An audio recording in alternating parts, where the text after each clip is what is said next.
Happy Wednesday, and welcome to another episode of Crew Talk, hosted by Shoots.video. And today we have a very cool topic, one I'm super pumped about. It's hair and makeup. I did my hair. I tried to do my hair all nice and fancy because I knew I'd have some panelists here who might be judging how I did my hair and makeup. So I spent some extra time on it tonight.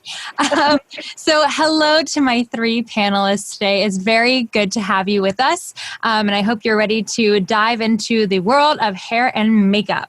And how this is going to work. I have some questions here that I am ready to ask you. And as we get going, our attendees, if they have any questions, they are going to drop it into the chat box, and we will get to those toward the end of this video. So I guess we'll just dive into it. And I think we're going to go on a rotation today with some of the questions, but let's get started. And this question, I'm just going to go ahead. What made you take a leap of faith and hop into the makeup world, the hair and makeup world? And Durand, I think we're starting with you. Hi, everybody. My name's Durand Carter. I actually have a pretty profound answer to that. And it's basically, my leap of faith was that I stopped fighting it. Like any of us growing up, I had a parent, one who was in construction, a mom who was an educator, so was gung-ho for school. And my leap of faith moment was when I found or discovered or even embraced the fact that I had this talent and this ability to connect with people and to also help them, discover what it is that they were looking for. And a lot of the times that was in beauty and the aesthetic world. So that was my leap of faith moment. And then you pair that with creative confidence and the ability to kind of really, I had to educate myself in the industry, of course, but that moment of letting go and trusting that ability to, or within myself, I guess you say, was when I started really like finding my place, my fit. And that was in the beauty and the makeup world. Started with a little hair, started with a little beauty. I'm sure all of us have tried makeup. I even tried it on myself. There was no beard then. But I dabbled and played to find out if this is what I was enjoying. And once I found the enjoyment in it, it was pursue the career. So that's what I got intellectually from the mom was like, hey, well, if you do it, educate yourself so that way you can do it and do it well. That's my answer. Wonderful. Wonderful. Melissa? I love his answer. Durand, I feel like I actually relate to you on a couple of things. First, my mom's a teacher too. So education was always something that was really pushed on me as well. But makeup, I thrive off of the connection with the client. It's really what kind of pulled me in the first place. And that moment of, like Durand said, giving them what they want and manifesting that for them on their body. And that moment that they look in the mirror, to me, that is, I paid by that 10 times over.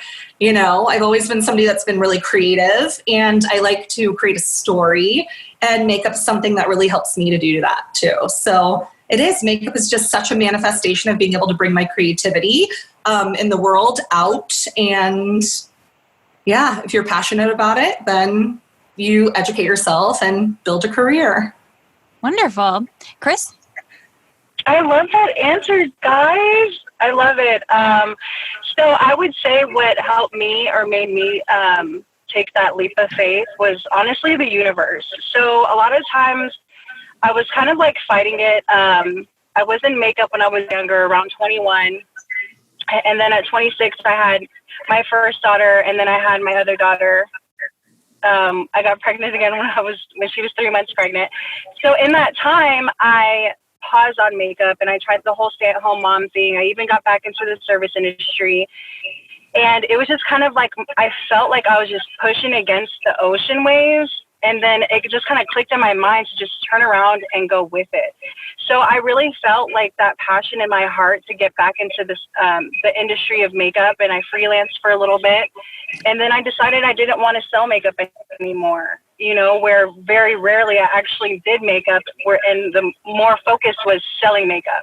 And for me, there's just such a serene peace when I'm able to glam clients and be on photo shoots and music videos. It just brings me such peace.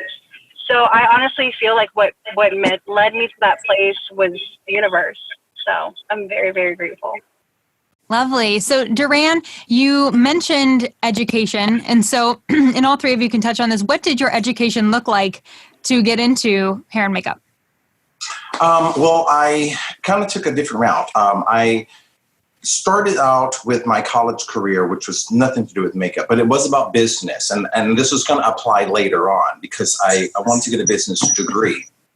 And in the struggle in finding that, I looked into a number of makeup schools. I'm in what at that time seemed to be a small town, which is Fresno. And the bigger makeup schools and places that I wanted to go to at that particular time, which is 30 years ago, were in LA. And I was like, oh gosh, well, I guess I'm going to have to get there. So I did the pursuit to Los Angeles, looked into some makeup schools, which were very expensive on my meager earnings and work. And I realized that, okay, I started assisting and working in studios. I had the opportunity to work with some great friends that owned either photography studios, that were other makeup artists, and really marvel at their works. And so I then had a couple of castings after being an assistant.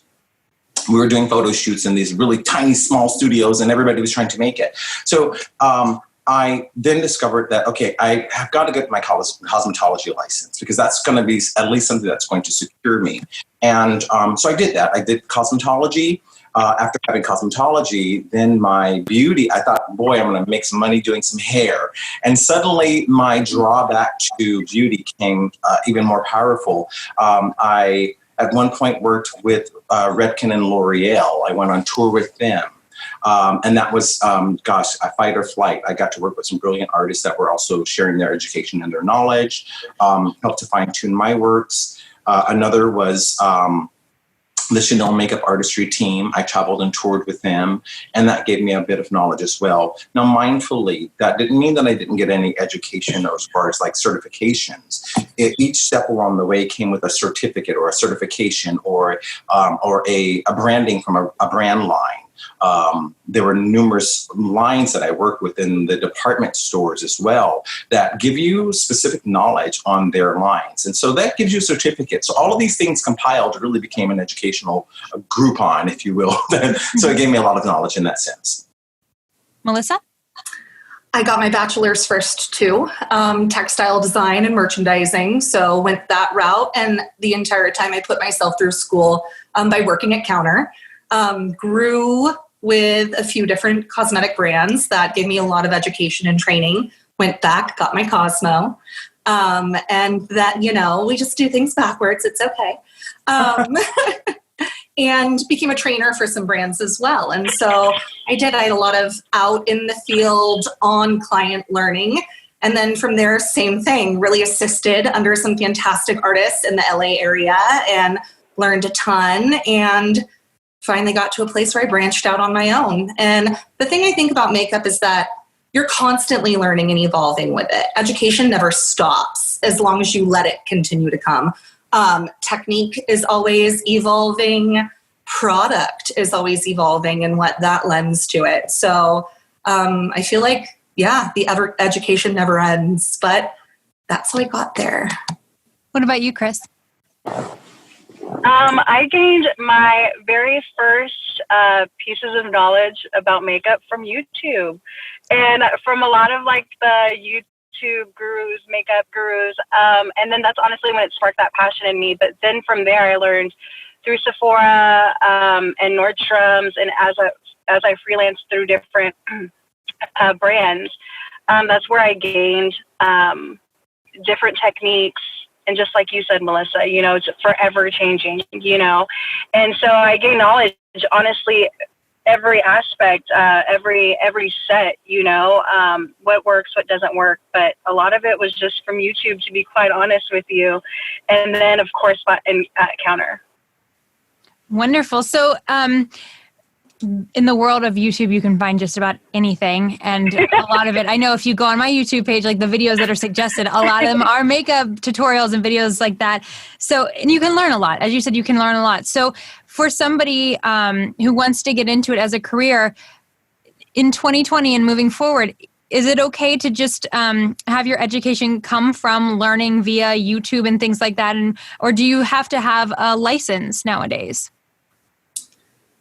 I'll chime in on that. A license isn't necessary to be a makeup artist. A certification or some sort of information that you have that kind of lends validity to your work will be helpful. It's nice to have a certificate on the wall because that gives some confidence to the clientele that you're working with. But if you're at counter, like I mentioned earlier, a lot of the brand lines will educate you on their specific brand. And that's a really good foot in the door. I speak pretty frequently with students at a number of the beauty colleges that are going out or that come to counter. I've had some wonderful people that just come in and want to know, hey, how do I get into this industry? And so I, of course, want them to have some sense of job connection and understanding and skill, because that, first of all, comes with the responsibility of being someone that can be there and reliable, right, in order to hold a job.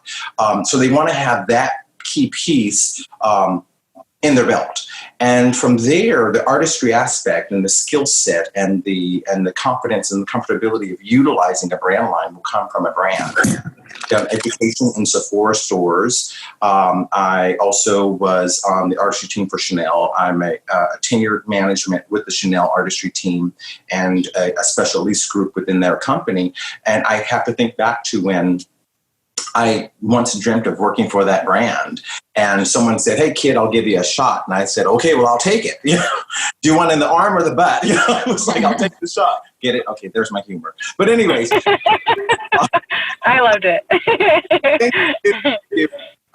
But quite honestly, it's in the pursuit of the educational aspect, there's some tremendous students that are out there that are showing the initiative, and that can really help them get the foot in the door. Did I answer that? Because I mean, there were so many areas. Absolutely. No, for sure. And I agree with you, Duran. I personally think that it doesn't matter where you go to school or what school you go to, what knowledge you gain, you can never teach or learn passion, ambition, confidence, and honestly, just the courage to go out there and network.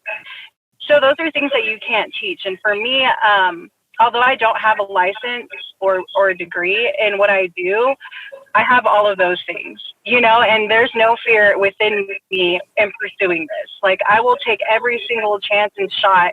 And that's honestly where I got in my position now, where I'm the makeup artist at Fox 4 News in Dallas. It's just taking a leap of faith, and letting the universe, God, just kind of guide you through and just, open these doors of opportunity that are there that you just need to knock on or walk through. So I personally think knowledge is gained in different aspects, whether you go to school, YouTube, but most importantly is having an open mind that no matter where you are in the makeup world, that you always have something to learn. Yes, absolutely. I totally agree with that.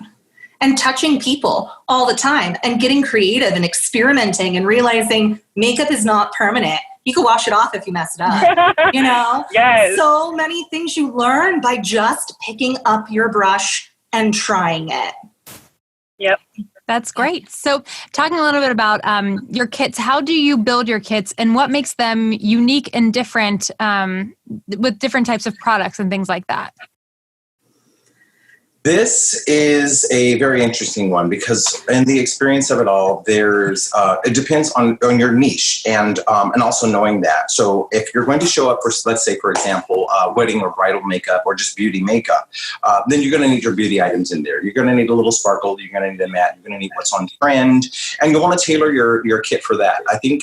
At this point, we're probably all facing a little bit of that at this time, more than ever before, because you're going to need the tools in your kit to address whatever gig you're on, is what I like to say. So if you're doing artistry for bridal, you want to have a kit that's tailored for that, or it can be well-rounded. The other is that I have a specific kit for special effects. I absolutely love it. Do I get to go into that kit every day? No, it's not something that I get to play on very often. However, I do have that, and it tailors to that specific need. So there may be a job or a gig that comes up that requires me to utilize those things, and then I'll have that kit tailored for that. Something on an international level, I was fortunate enough to travel to Europe for a huge event. And of course, with flight fees and bag weights and the whole works, I had to tailor a kit that was just so big, specific to those needs. And it took a little work on my end to get everything down to size, but I was able to do that and still utilize all the things there. And it's really knowing what you have in order to address whatever the needs are going to be for the job. It's pretty simple. Melissa? I think you nailed it. I think you totally nailed it. Knowing what you're walking into, tailoring your kit to that, utilizing products that are specific to the needs of that job, and just knowing your tools before you go into, making sure that you're just familiar and that it's stuff that you're comfortable with working with. Chris, do you agree? I agree 100%. I definitely, you definitely want to engage what you're going into, what the gig is, and kind of like add or take out things so you're not overwhelming yourself by having to carry this kit around with just unnecessary things. So definitely read the situation and add or take out things that you may not need. But of course, we always need like the fundamentals, foundation, powders, blushes, highlighters, all that stuff. But adding like the extra touches or taking out, you may not need glitter liner today, So definitely, I 100% agree with Duran and Melissa. Wonderful. So how have you created new sanitation methods for your kit and set bag? The sanitation methods, this is a really good one because there are also, just to share with everyone out there, there's something that's really cool. And it doesn't take a cosmetologist to get this, but there's a Barbicide certification as well as a beauty certification that is available that is COVID compliant. I urge and encourage any of the artists or everyone in our industry to just look into it. It's something that's very simple. It does take some learning, some skill set. You got to read through it and basically answer the questions, but it educates you on the safety practices. Your client is your most important asset, as well as protecting yourself. So that's one thing that I would like to share with everybody as a gift of that you can utilize. And at the end of that, it comes with a certificate. The other is to put that into practice. It refreshes you, if you will, on some of the common COVID practices. For myself, not only do I follow those guidelines, but also it's wearing a face shield. Some services at counter, which is in the department stores or beauty service counters, as well as salons, there's a no-touch service. So unfortunately for those makeup artists that we just have the client that walks up and wants to try the lipstick or wants to try the foundation. It's not happening in the retail world, unfortunately. So we have to make certain that we're having those conversations, asking the right questions of the person that's coming in to get that help. So many people have been out of things for so many months that they're like, please help me, and we're like, okay, but I can't touch you. And that's part of what we do. And then as far as industry and on set, just to address that, I do some really cool things. Well, actually, I don't know if I came up with it or if it was something that I read, but I try to minimally go to location. If it is a set that is an established set, then you want your table and your SMA, which is your sanitary maintenance area, that's specific to you. And in that area, that's away from whatever else that's going on. So you have to keep the distancing in mind. One client at a time. I usually do something, I go the extra mile, and I have this really awesome roll of saran wrap that I put down. So that way I'm not placing my tools on a place that I've not sanitized or am familiar with, because I don't know what's been on that area before getting there. So that basically coats it, or you have disposable tablecloths or plastics and that sort of thing, just to prep your area. Once you've gotten that established, then it's utilizing the shield. There's gloves. You want to also find the comfortability with the client and know that you can do it in 2 steps. It's easier to do a mask on the client and work on eyes, and then finish the look there on the lips and area after. If it's a hair service, there's steps in the process for that also. Usually the client is masked up until the point where you've completed your look and you can do your finish work and make sure that you're protected. So once again, can't emphasize enough, it's your protection as well as the client's protection, especially if you're in that space with them. And there are some guidelines that can really help you fine-tune those things if you need. Melissa? Durand covered it. You are so thorough. I love it. And I'm going to steal your saran wrap idea instead of using the placemats that I'm using Yes. because I've been going through them like potato chips. And yeah, it's finding that comfortability with your client. It's protecting them and it's protecting you. And it's been very interesting figuring out how to work a face mask. But like Duran said, putting a face mask on your client while you're working on their eye area has been something that's worked out really well. And then you just remove it and work around it and be very aware. Use a lot of hand sanitizer consistently all the time, even over gloves. I've been utilizing hand sanitizer. Like Durand said, get on there and definitely certify through the Barbicide program that they've got right now and get your certificate on COVID cleanliness. It's easy and it's fast, and it is something that really helps your client feel confident that you're going to take care of them in a safe manner as well. Excellent. For sure. I agree 100% again with both of y'all. Y'all are just so awesome. I also like to kind of talk through with the client just so they feel that confidence as well. Okay, I see you with the shield, Duran. Yes. Running around with this thing, it is the best favor ever. I You can breathe love in. Yes. it. Yes. I love it. It's love, honey. I love it. But I feel like it kind of gains their confidence with you as well when you kind of walk them through and kind of in front of them, like are sanitizing things before and after use, and it builds that confidence not only with them but in the room that okay, this person got their stuff together. I can trust that what is going on my face is clean and safe. That was a serious saran wrap roll. Did you see? Yeah, that was a serious roll of saran wrap. The best thing ever is that it's the industry size saran wrap. Wow. The most wonderful thing about this is that I do tattoo microblading and ombre shading. And so this is a technique that we utilize in our training there. So you wrap your chairs with this. And this is perfect because you can wrap your station or just stretch it out and it clings right to any table surface, which is awesome. It also allows you to put it on your chair if you're using a salon chair or some leather fabrics. You just place a strip of this and it's going to cling and it doesn't go anywhere. And so I think everyone should, it's like my household, I'll never leave home without it. That's awesome. That's serious. But it really does make a big difference. And it's a nice way. Here's a really fun tip. Is that if you have your brushes laid out, if you're using them, I try to use as much disposable stuff as possible, which, by the way, us professionals, please factor that into your budgets because we have to kind of recalculate some things.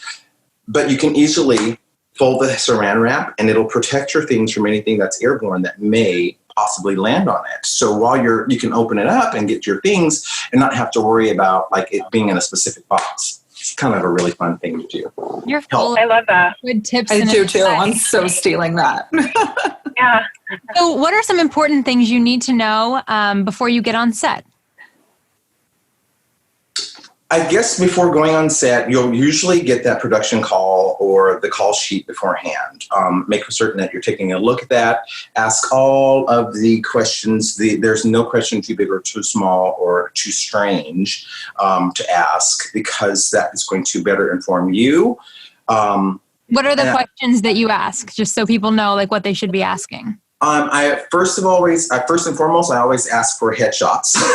And are they location, time and travel to location, rate of pay, and then you can really decide if that's the gig if it's for you. And then really what the expectation is, because really, if you think about it, it's great. We can do this, what we do. Most people can get there and nail the job, no problem. But it's really, what is the expectation of the company or the crew or the person that hired you? What's the end result? And shoot for that. If you can get that, then, it's one in the hand. Melissa? He nailed it. I think another thing though is workflow. Kind of getting an idea along with expectation. Is this a project where I'm going to be following talent? Is this a project where I'm going to be stationary? Things like that, just so you know that you can set or rise to the standard that's set on the booking that you're working on. Chris?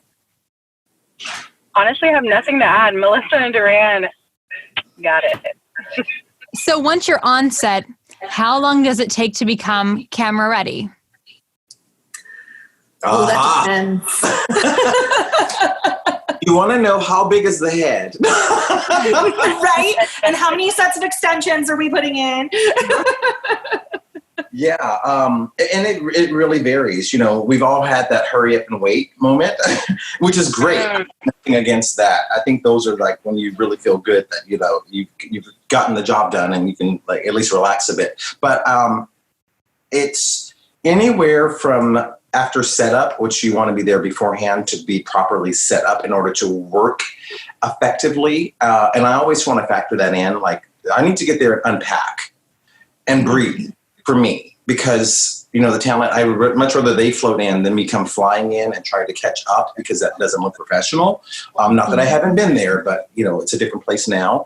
And so if I'm prepared, it's less time for me to have to dig through the kit or readdress something, or maybe some other talent shows up earlier than the other ones, and you can start on them and just kind of keep the ball rolling, because we have an ability to really help set the tone, and it's so appreciated by everyone, because they see you doing your best, which is really cool. The other is that she has 3 hairs, and you that are doing hair have to give her 34. So, and how many clip-ins or how many extensions or how many curling irons do we need and blow dryers and so forth. So it can be anywhere from 15 minutes to a full hour. I think an hour, I don't know that we've ever gotten an hour, but you know, sometimes it depends on what the job is. I'll leave some room for someone else that's like, please share. No, he's totally right. I think it really depends. It depends on if you're just making somebody camera ready for an interview, or if you're going full glam, if it's a concept, editorial. There's so many different things that the amount of time that it takes really does vary. But I feel average is 15 minutes to an hour, hour and a half if you're doing hair and makeup, and it's more of an intense look. Chris? I agree. I 100% agree. I think it's about what time they have. Like, for instance, when I'm at Fox 4 and one of the anchors are popping in and they didn't get their makeup done before they initially went on set, it's like, okay, we have 3 minutes, let's do it, you know? So in some cases, it's kind of like, how much time do they have to work with? But I agree. I would definitely say 15 minutes to an hour. I can't say I've ever hit an hour personally, but then again, it depends on the look and what they're going for. So yes, I would, again, y'all are killing it with the answers.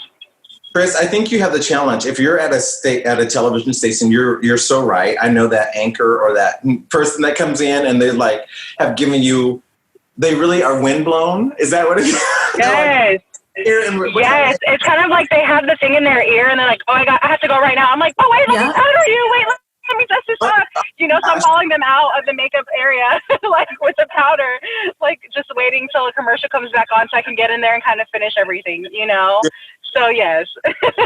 So I look for that continuity when you like see that they come on that first half, and then after a commercial break they come back and they look so done. You're like, fresh. Yes.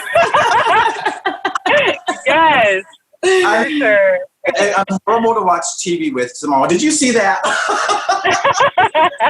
Let's rewind it. Let's see. Okay.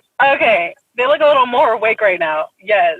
Her wig was all sideways. The lashes just hanging on by a little strip. That's the beautiful thing about talent, and that's, I think, what's really awesome about, you know, you take those moments to like savor and go, okay, I got you, but don't do that. You really work for your money in those instances. Yes. So what are some common struggles that you face while on set? On set struggles, I don't know that, I mean, probably because I've been in this and I enjoy it and I don't look at them as struggles any longer, but I have to think back to the reality or the expectation or the reality of the talent versus the need of the job. And a really cute example is someone that maybe has enjoyed themselves the night before, and the expectation is that they're super fresh. And he still smells like a 12-pack and a cigar or two. And you're like, okay, so we're going to tape all this. There's those things, I guess, that the reality is their challenge, and it can be versus the expectation. And I want to kind of streamline this over to also something that's a struggle, not just on set, but also in the beauty market, is knowing your business. And when people come in with an expectation of wanting to look something far off from what their reality might be because they're influenced by social media, filters, the world at large. And how do you wrangle people into the reality of what we can do for them without our magic wands? And, so it's kind of nice, but I think all that starts with the conversation. And I don't know, what are you guys, some of your real struggles? I would say I've worked on a music video shoot other than time, like at Fox 4, where I have literally just 2 minutes to work some magic. I would say I worked in some spaces that didn't have air conditioning. Oh gosh, yes. And so the struggle is just keeping sweat off of their face, and that's touching up getting on set, being right there next to them, letting them do their thing, and then touching them up right away, before the foundation and everything just melts off, so that's something that I would say. And I mean, in Texas, the fact that some places don't have air conditioning should be against the law, but it is what it is. And I mean, of course, there's always outside where things get shot as well. So I would say that would be a struggle, just keeping them just glowing, even though it's 1,000,000 degrees. Ooh. Oh, that's real. Melissa. I really think that they covered it. I think just bridging the gap between what talent wants and what actual client wants, and giving realistic expectations, letting them know we work with a brush, not a scalpel. That's a thing. How do you handle that situation? If I was like, okay, make me look like Kim Kardashian, and then we pull up the picture and we talk about the elements of Kim's look that you like, that we could take and tweak to manifest on your face, right? That happens quite often. They'll give you an inspiration picture and the person's of a different color, or the lip pigment's a little different, and you kind of just have to pull the essence of that look and say, yes. Oh, so we want a deep red. Oh, so we want a peachy eye. You know what I mean? So you have to pull the essence of that and kind of see what it is that gravitates them to that look, to this picture, other than, of course, that celebrity. Because, honey, I would love to look like Kimmy K, but it is what it is. Yeah. Are you drawn to their face, or are you drawn to their look? I'm going to use that. I am going to say you want the essence. Well, it's true inspiration, right? But so many people come in and think, it's going to be cookie cutter. No. Inspired by the essence. Yes. Look inspired by. Yes. I have captured the essence of a Kim K in this little. That's great wording. I love that. In just a few minutes. Sit tight. So what I'm going to get some of the proceeds. I can't just capitalize on that alone. So what are a few things that every beginner makeup artist should have in their kit? What are some of the tools that you absolutely should have when building your kit in the beginning? I think the girls. Foundation. Yeah. You guys mentioned it earlier. It's the fundamental basics. So your tools, foundation, a variety of foundations, or foundations that are blendable. If you know how to color blend and mix a few things, you can take a small amount and make it bigger. You can stretch it a bit. And safety tools, anything from your nudes to your variety of color spectrums. I think that's it for me. Yeah. I would agree with that. I would say disposable. Oh, sorry, Melissa. Go, Melissa. Go. No, girl, go. Roll with it. You're inspired. You're so sweet. I would say a lot of the disposable things. If, for instance, if you went to counter, what disposable items do they have? Have that. Of course, alcohol, makeup remover, brush cleaner. Essentially, when you're doing your makeup, you want that in your kit, but a little bit more versatile for different skin tones. And I would also say having like in your back pocket is the knowledge of undertones of skin. So you're able to color match within 2 seconds. Like you see somebody, you're like, okay, let's get it. So that's also what I would say. Tons and tons of brushes. Oh my gosh. Yeah. You just have everything over there. Like, please wait. Here we are. I love it. Where are you pulling these things from? If I were to tell you, I can't. My rate is up. That's funny. This is for those hot, swampy days in Texas, honey. Well, come on over, honey. Come on over, because today's a real hot one. Oh my gosh. I can understand that. And I'll share back with you guys something that was really, because here in Fresno, it's in California, it gets pretty hot too.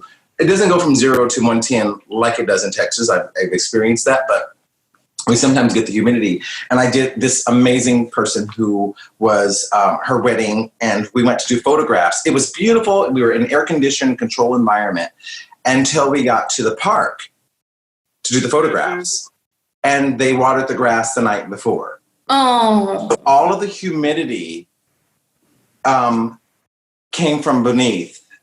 And I was drenched, as well was she. And we were trying to keep her dry. And I felt like just a hot mess, because not only were her heels sinking, but so were my eyebrows. It was like, oh, God. I'm like, girl, I don't know about you. You're about 2 inches into the soil, and I'm about lost in eyebrows. It's over. Let's go to hard concrete. It was better than, it was a little bit more dry. But yeah, there's all these things that come in. So this is why I have all these things handy. You never know what you need to pull out at any time now. You never know. Yeah. Fun experiences. So I'm going to switch to the business side of things, because it can't all be fun with doing the makeup. I guess there is a business side to everything. So how do you guys handle the business side of hair and makeup artistry? How I handle it, I guess, would be a little bit something that I had to learn over a few years. And this is to basically know how to handle it as a business. So for myself, I had to look at it as in third person, the same way that people hired me for a job. So I had to make Durand Carter, the makeup artist, a business or a brand. Separate myself entirely, look at what it took to make the business run. Because we're such passionate and intimate people and personal, that charging your rate could be influenced by, oh, I know her, or this is a really good friend's cousin, or what have you, and that sort of thing, and wanting to give. We give so much for ourselves. And quite honestly, I think this is going to apply or translate over to the professional world when you're hiring for, whether it be a Sephora or a Macy's or a Nordstrom's or whatever brands or stores you work for. Know your worth. And by knowing your worth is really separating yourself from what it is as a talent or as an artist, and know that you can go in and ask for what's necessary in order to run a business. So that's those are things that are, it's setting up the proper rates. It's paying your business. Paying your business means paying for your travel. It means paying for your time to set aside the time in order to do the job. It also is what percentage of that goes into building the brand, the advertisement, that we know that the world of social media sucks time that you'll never get back. And how much time does it take me to sit down and to create an ad campaign on social media? If I'm like sucked into the rabbit hole for a couple of hours, that's time that I should be paid as an artist that's doing that for my brand. And you don't cut your talents short in what it is that you bring to the business, because if you were to step away from that and you were to think that you had to hire someone for all of those various different roles, those persons would have to get paid for those roles. So really add that to your calculation, and be modestly but understandable with yourself. Know it's okay to ask for that amount. Travel time, the time that's invested into building the brand, and whatever the rate is. It also will help eliminate a lot of, in the long run, it'll help eliminate the clients that you don't want, because that's knowing your worth. And when you're able to speak to that, people will appreciate it. It's a really big separation, and I think a lot of people struggle from it, especially because we just want to create, and that's our beautiful talent. That's the gem that we have within, but that gem is very valuable, so you have to kind of know what to ask for. Something that I can elaborate a little bit on is that some of the brand lines now, they charge $50. Well, don't cut yourself short because the neighbor girl is charging $50 versus you charging, $250.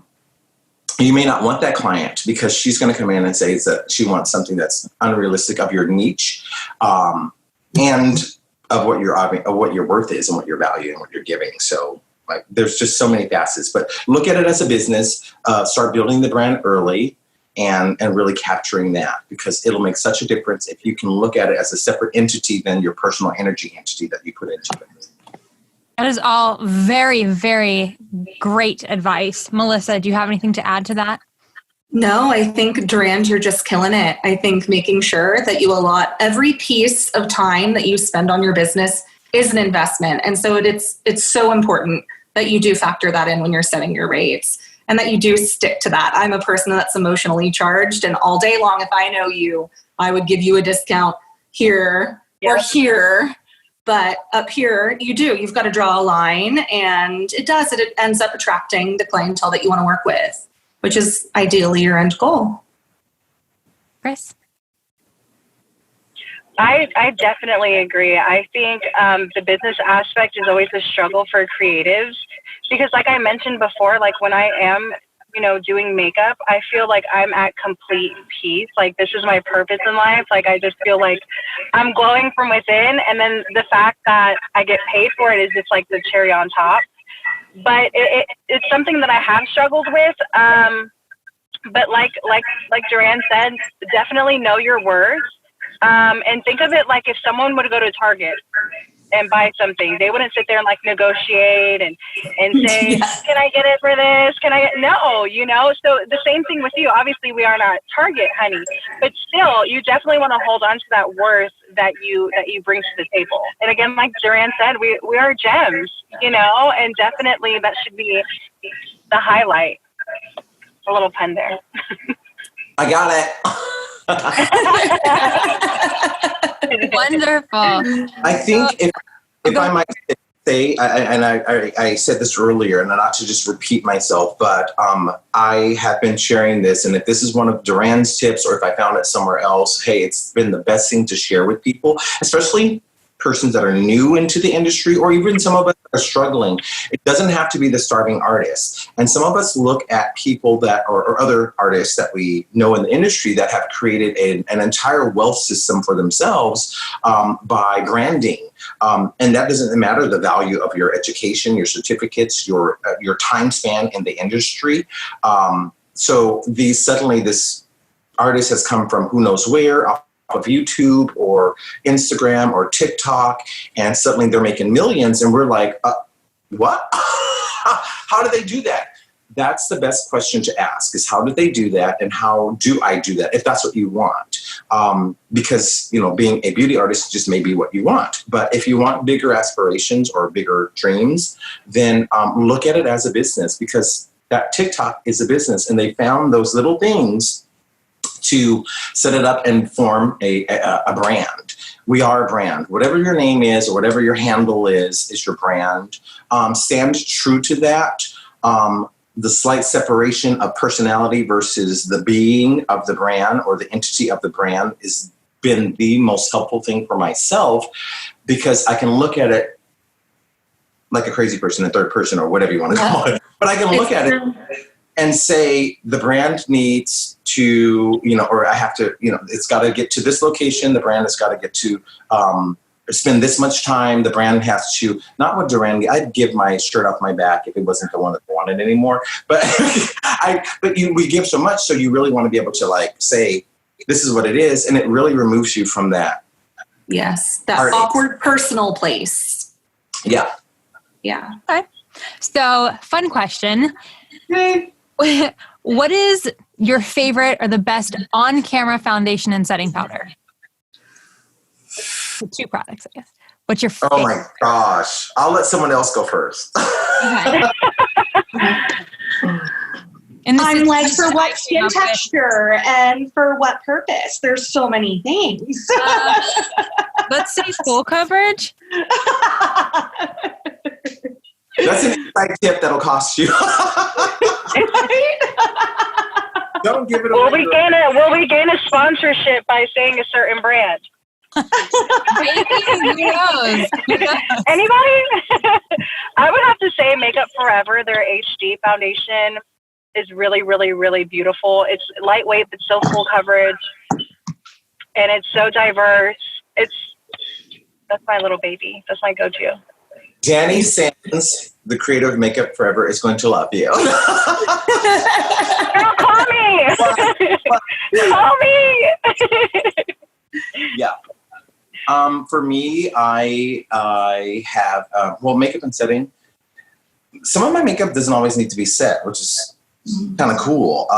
However, I am very partial to the Chanel brand. I've been working with it for a while, and I love the advances and what it offers. It's just beautiful. So I do use that. I have some Makeup Forever too, but yeah.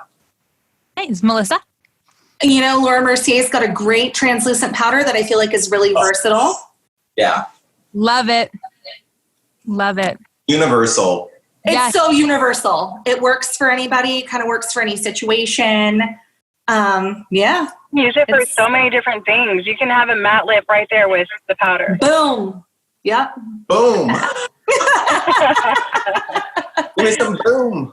One more fun question. What's one product you can't live without? Like you personally can't live without, beauty-wise? Oh. It's Bye Bye Under Eye Concealer.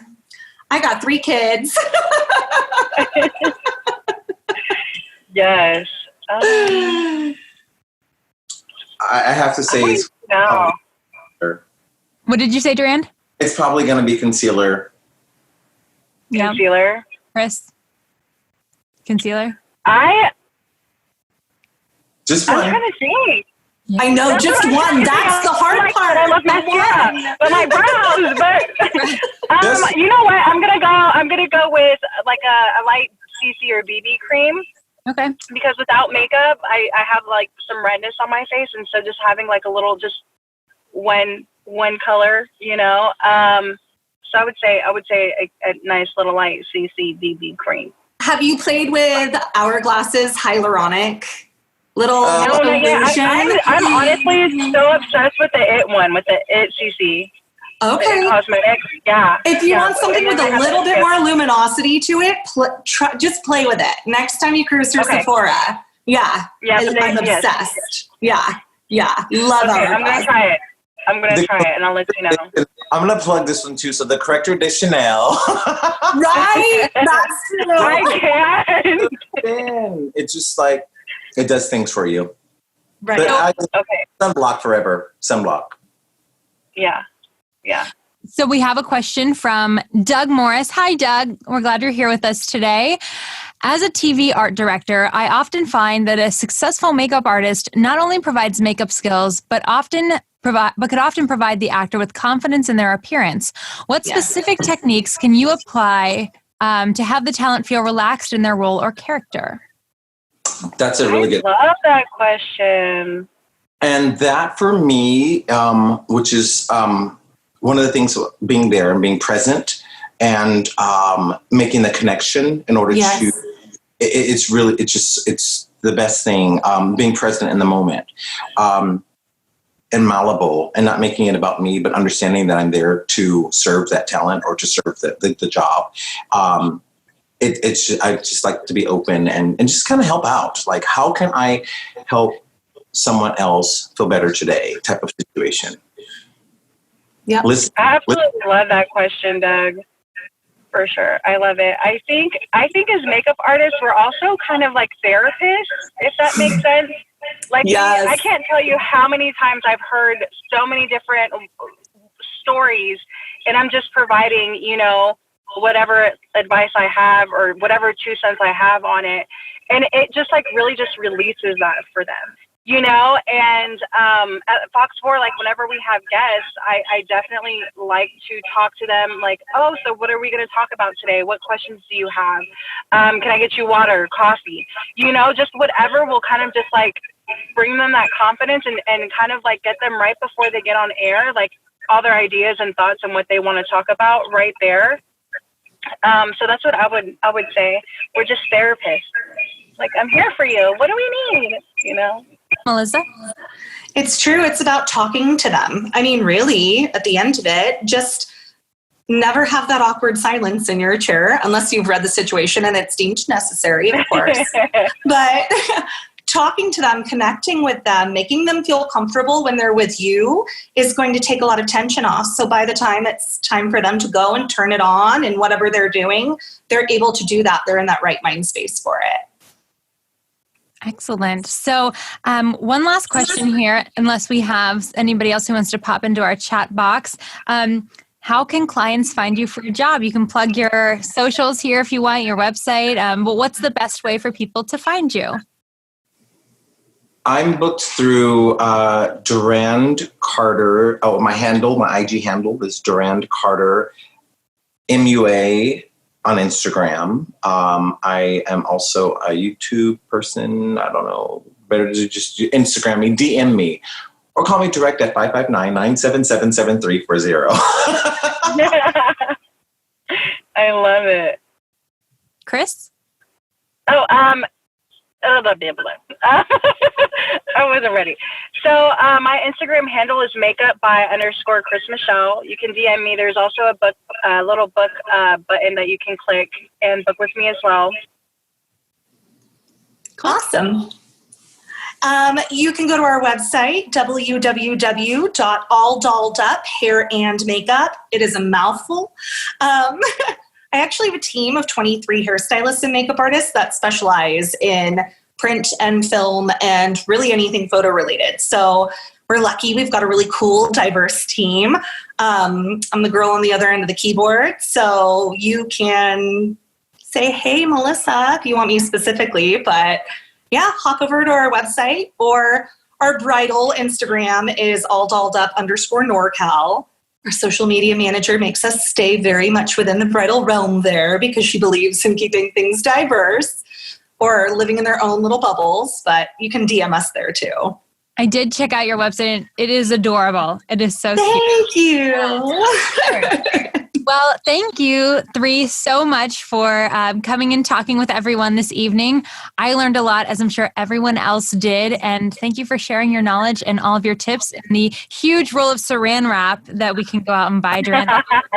Fantastic. And thank you, everyone, for joining us and listening. I hope you have a wonderful rest of your Wednesday and a wonderful rest of your week. I'm Sarah Marintz at sarahmarintz.com, and I will see you next time. Bye, everyone. Bye. Bye. You might be looking at Shoots.video and thinking, so how does this all work?